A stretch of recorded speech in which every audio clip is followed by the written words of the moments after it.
kind of just एक second pause लेना पड़ेगा. कर ले ब्लूपर मिल गया. नहीं.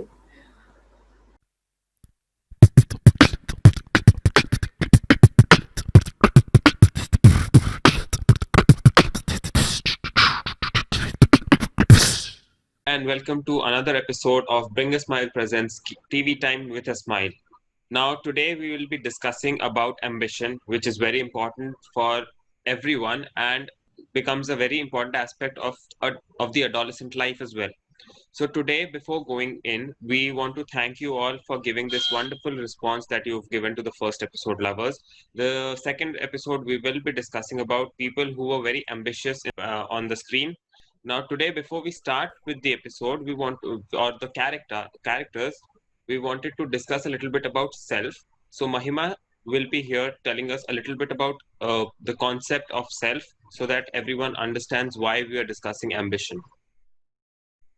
So, as Carl Rogers puts it, we have a real self and we have an ideal self. Now, what self actually is?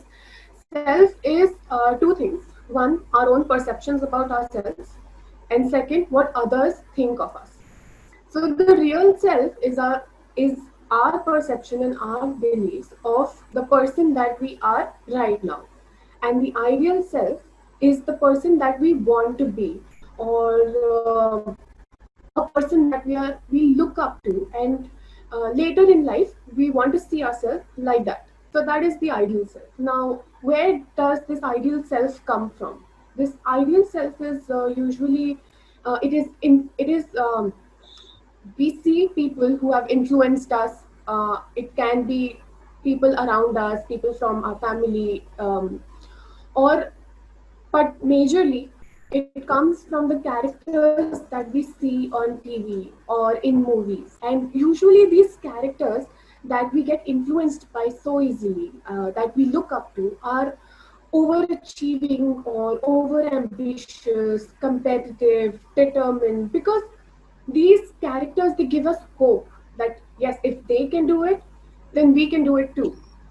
And yes, these characters, they really do have some great psychological resources. Like, they are motivated, they have higher self-esteem, and that's what we really look up to be.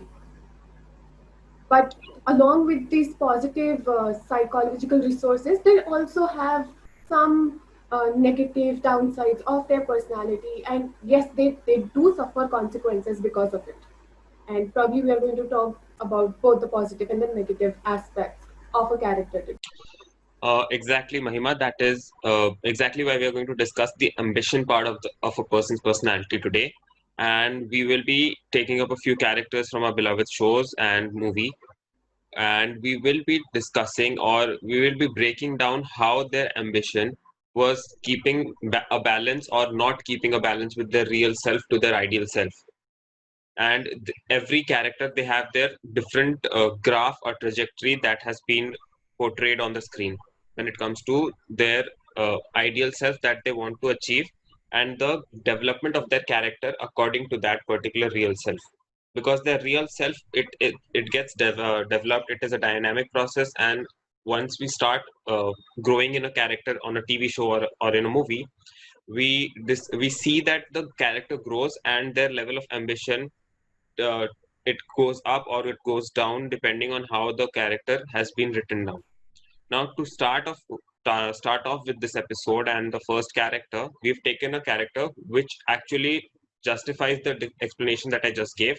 We are talking about Jim from The Office, a character who was very ambitious from the very beginning. He knew that he was going to be at Dunder Mifflin for a short time.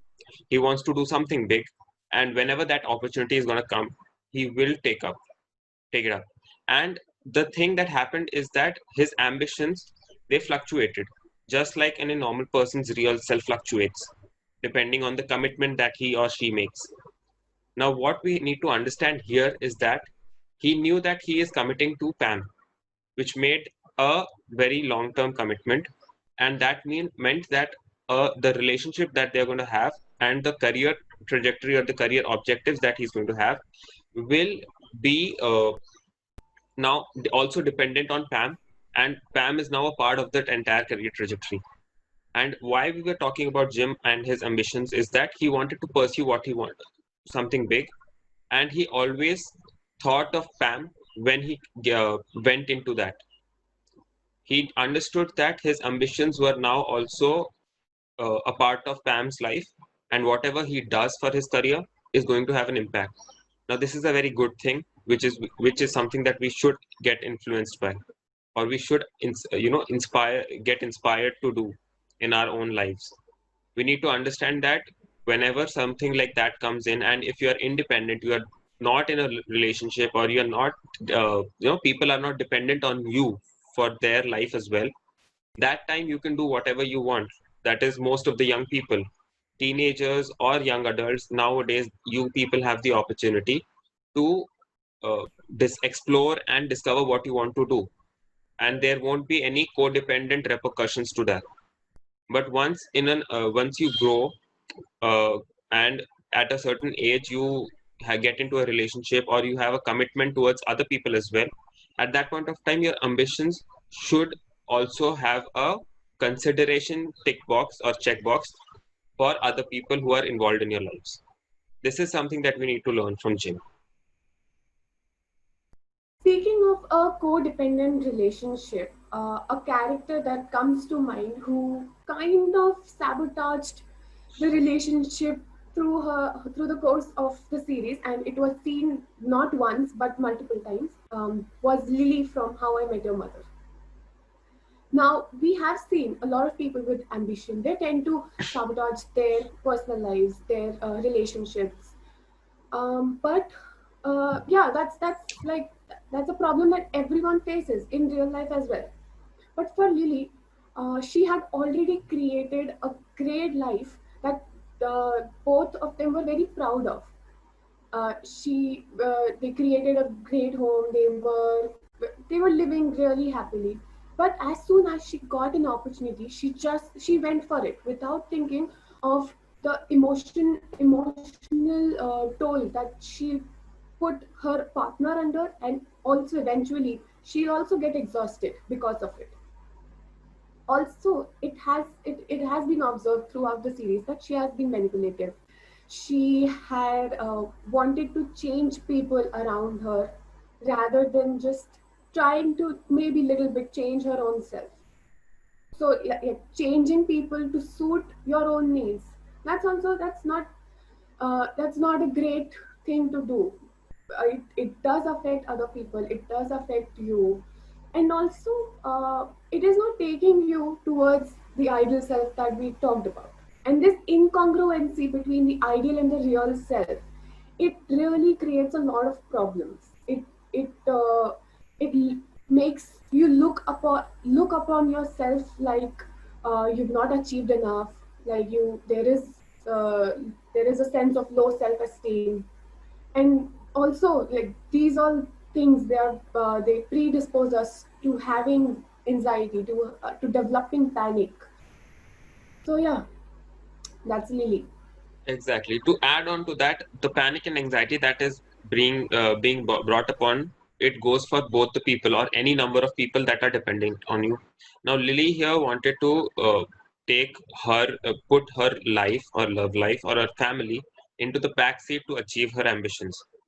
Now, that is not something that we are saying is Yes. wrong, but it wasn't discussed. There was a lack of communication. That lack of communication in certain matters is something that we need to understand. And even when we talk about these characters, we adore them, no doubt about it. We love the shows, we love the characters. But when we look into it, or when we even rewatch these shows during the reruns, we understand that there are certain aspects which are not good. We even make informal comments on those particular flaws or fallouts. But what happens here is that we don't take them seriously.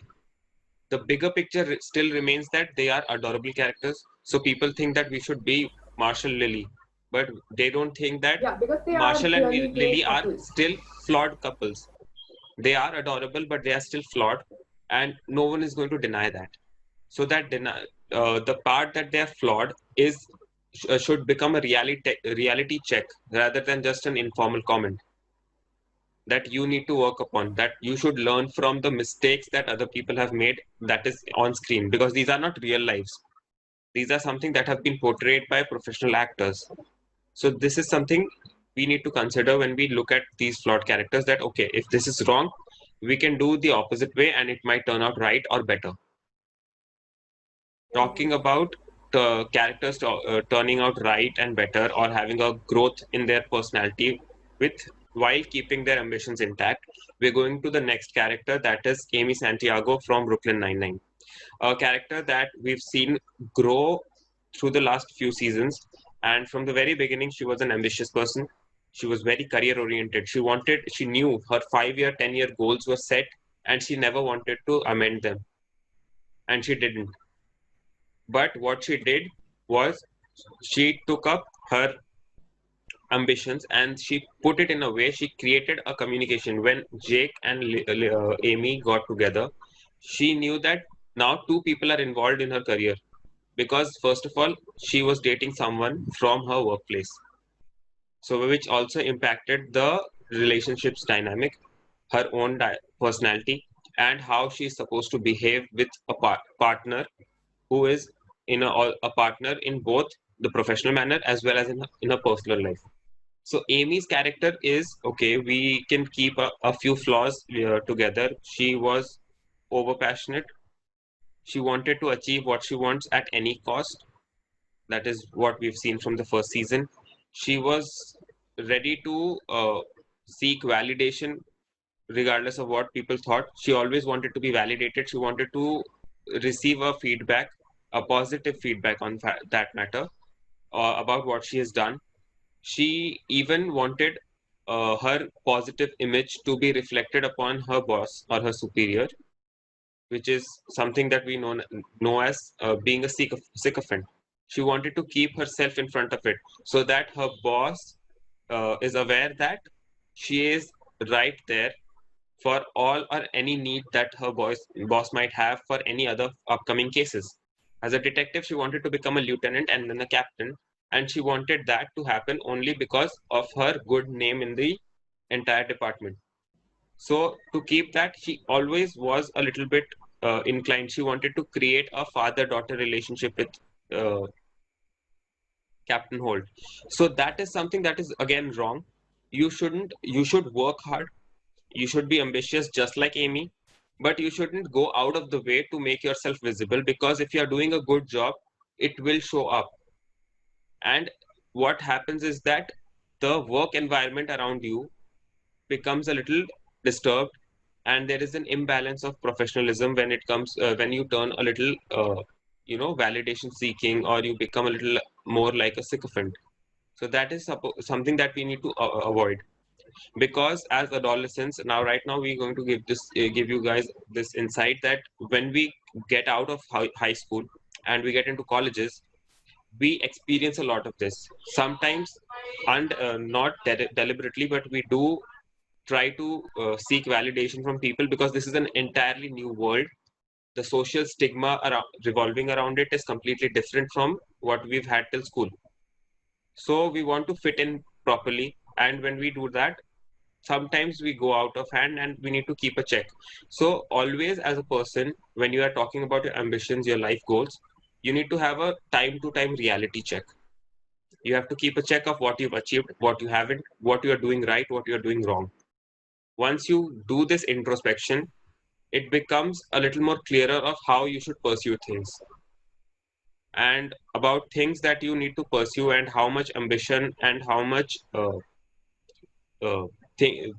and how you are doing the things in a right way. We are going to our next character that Mahima is going to discuss about. Yes.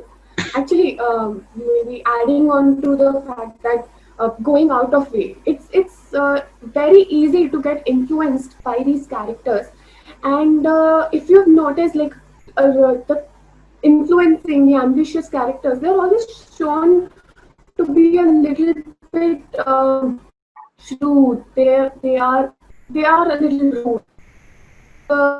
we don't see that they have come a long way of struggle, long way of probably they were humble once, and that's what pushed them up on the ladder. And we don't see that. We just see what they are right now, Yeah. and how mean and how rude they are because they've achieved so much, and it sort of justifies because you have done so much, so you are allowed to be a little bit rude. But we don't see that, and we just want to copy it. So that happens, and that leads us to go out of way because of this influence. And when it comes to influence, I think one movie that has influenced a lot of people in India, that is Guru, and I think it's like one of the Definitely. most loved movies as well.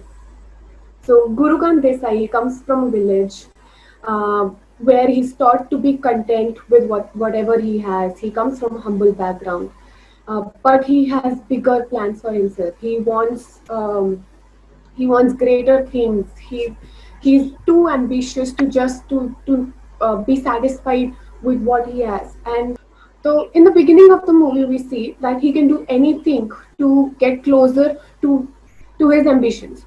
And for that, he marries for dowry. He marries to get money. But that is something that was set in the 60s, and probably it was okay then. It is not right now.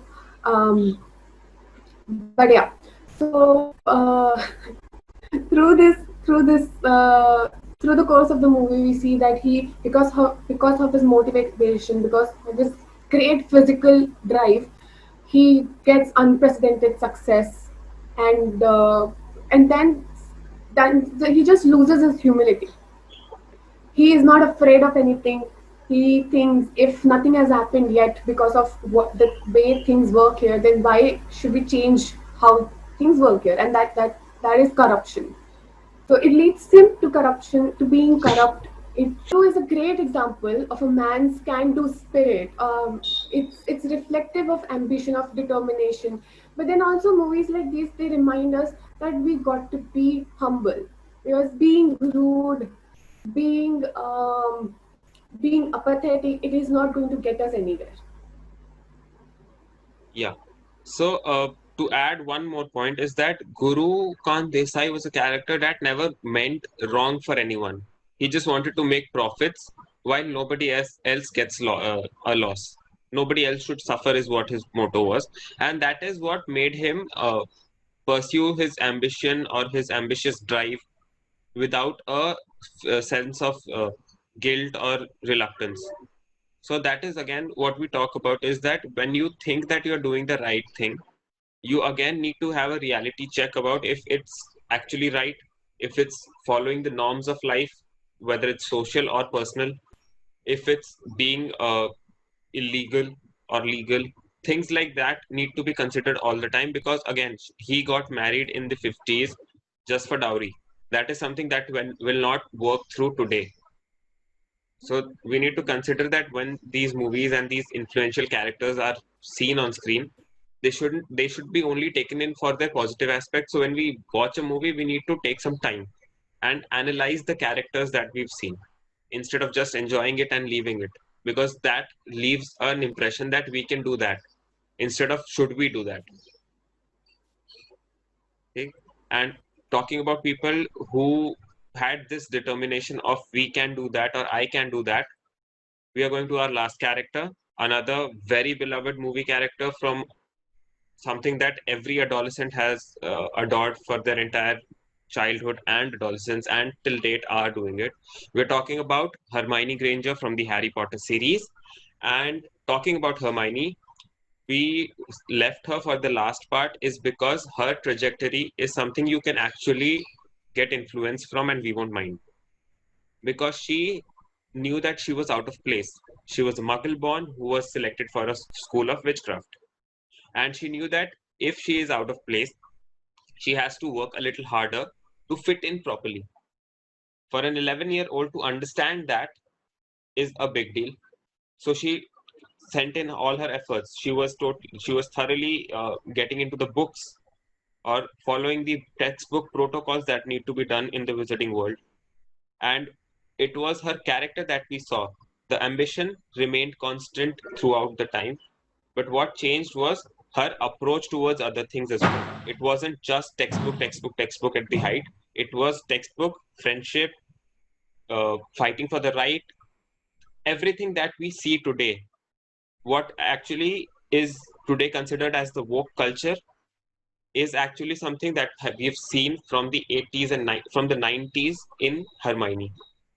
The 90s Hermione from the age of from 1991 to 1997 that we've seen in the Harry Potter series explains everything in a perfect manner. It tells us everything that is right and everything that should be done. If you are out of place, you need to work harder. That is true. But once you fit in, once you understand the uh, do's and don'ts of that new place or the new social scenario, you need to relax a little bit, because you understand that it is easier to fit into any new place. The ambition stays there. She became someone of a very high uh, stature. And when we talk about such characters, we are only talking it out of admiration because someone who was out of the place. She was a muggle born. She came into this entire thing, and becoming a witch, she never left that textbook protocol. She was still studious by the end of the books, and she was still passionate about what she's learning. But that never meant that she did not learn other things or did not understand other things. We saw by the end of the third book, fourth book, and fifth book, she had the rebellion attributes from Harry. She had the friendship attributes from Ron. The learning process was not just sticking to the textbooks, and the ambition process was not just for achieving academic success. It was a holistic development that we focus on, and that is something to be adored. So, Mahima, do you want to add something about Hermione? Because I know a lot of people have their opinions about Hermione, and I'm pretty sure that you would too. Yeah, just one thing that it actually teaches us how important friends, how important relations are in life, along with ambition. And the holistic approach only is what takes us further. It makes us a better person. And yeah, coming back to the ideal self, this holistic approach takes us towards the ideal self and makes it more congruent. The It's not that we need to match up till our ideal self, because it is a very tough task. Yeah. It is No, to it's bring like our ideal self. self-actualization. Yeah. So taking your ideal self and bringing it a little lower so that we can achieve our real self to the point that they both match and they get congruent is our target. Because an ideal self is something that we create an image of ourselves, and sometimes it might be unrealistic. So the more you understand that how much it is achievable, our ideal self is achievable, and then working towards making our real self and ideal self in a to a level where we are satisfied with our image. That is the point of the entire thing. And ambition plays a very important part. To drive that ambitious drive, you need to regulate how the drive should go on, and then feel that sense of satisfaction in your life. So with this, today we are concluding our second episode of Ambitions. If you liked it, please hit like. If you are watching us on YouTube, please hit on subscribe. Tell your friends, tell your families to watch this. Any feedback, any comments, you can just drop in. We are always listening. Thank you so much for tuning in to Bring a Smile. Thank you.